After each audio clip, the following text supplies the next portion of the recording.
Qul la azidu fima uhiya ilayya muharraman ala taimi yat'amuhu illa ayyakuna maitatan aw daman masfuha aw lahma hinjirin fa innahu rizqun wa fisqa uhilla li ghairillahi bih faman idtura ghaira baghi wala adin fa inna rabbaka ghafurur rahim. Katakanlah, tiadalah aku beroleh dalam wahyu yang diwahyukan kepadaku sesuatu yang diharamkan bagi orang yang hendak memakannya, kecuali kalau makanan itu bangkai atau darah yang mengalir atau daging babi, karena sungguhnya semuanya itu kotor, atau binatang yang disembelih atas nama selain Allah.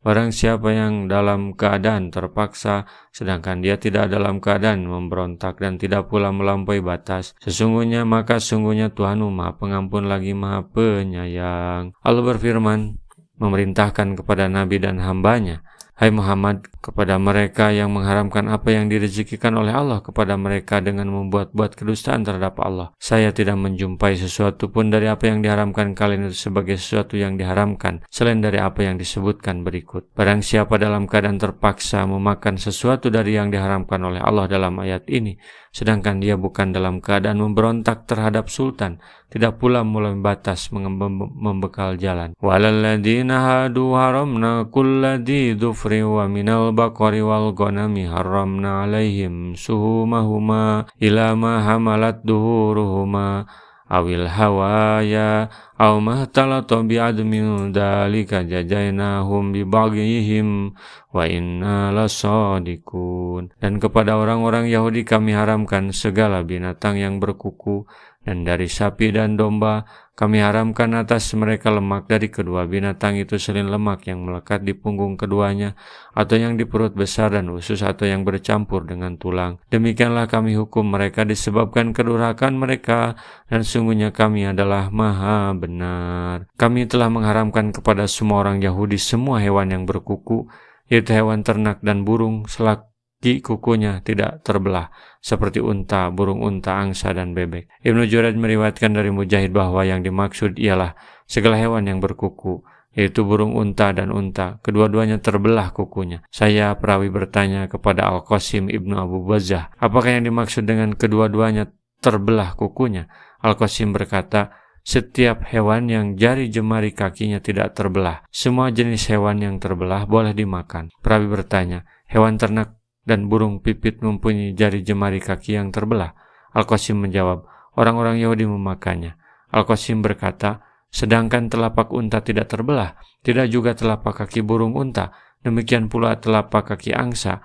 Maka orang-orang Yahudi tidak memakan unta, burung unta, angsa, tidak pula semua jenis hewan yang telapak kakinya tidak terbelah.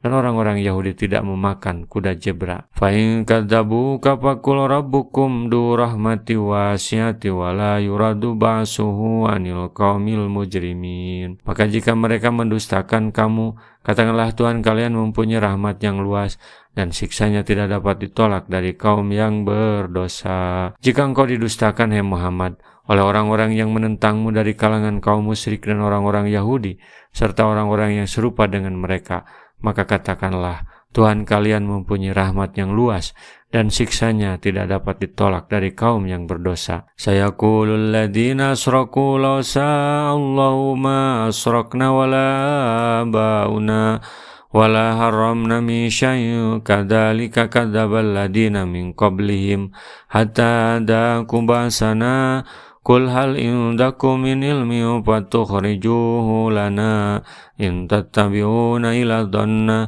wa in antum illa takhrusun. Orang-orang yang mempersekutukan Tuhan nanti akan mengatakan, jika Allah menghendaki niscaya kami dan bapak-bapak kami tidak mempersekutukannya, dan tidak pula kami mengharamkan barang sesuatu apapun. Demikian pula lah orang-orang yang sebelum mereka telah mendustakan para rasul sampai mereka merasakan siksaan kami.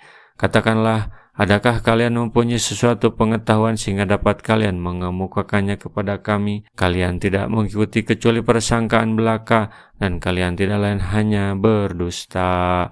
Hal ini merupakan dialog yang dikisahkan oleh Allah dan syubhat yang dilancarkan oleh kaum musyrik dalam kemusyrikan mereka. serta pengharaman mereka terhadap banyak hal yang mereka haramkan sendiri. Maka sesungguhnya Allah mengetahui kemusyrikan dan pengharaman yang mereka lakukan terhadap banyak hal yang mereka haramkan terhadap diri mereka sendiri. Allah mampu untuk mengubahnya dengan memberikan ilham kepada kita iman dan menghalang-halangi antara kita dan kekufuran. Tetapi Allah ternyata tidak mengubahnya. Maka hal ini menunjukkan bahwa hanya dengan kehendak, keinginan dan ridhonya lah kita ditakdirkan demikian. Mereka berkata, jika Allah menghendaki niscaya kami dan bapak-bapak kami tidak mempersekutukannya dan tidak pula kami mengharamkan barang sesuatu pun. Dengan kesubhatan ini telah banyak orang yang sesat sebelum mereka. Alasan yang mereka kemukakan itu batil dan tidak benar.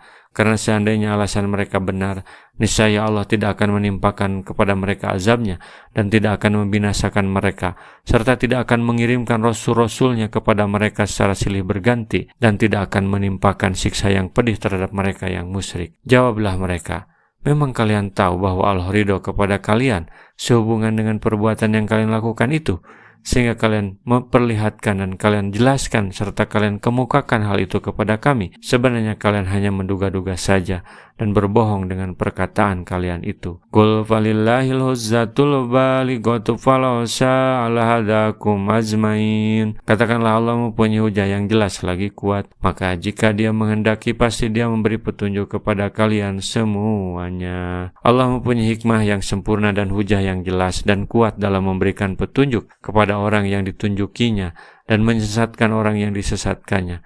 Semuanya itu terjadi dengan takdir, kehendak, dan pilihannya. Selain dari itu Dia ridho kepada orang-orang mumin serta murka terhadap orang-orang kafir. Rasulullah SAW bersabda, balighu anni walau ayatan, sampaikan dariku meskipun satu ayat. Mari kita sebarkan jalan kebahagiaan dengan like, share, dan subscribe channel ini.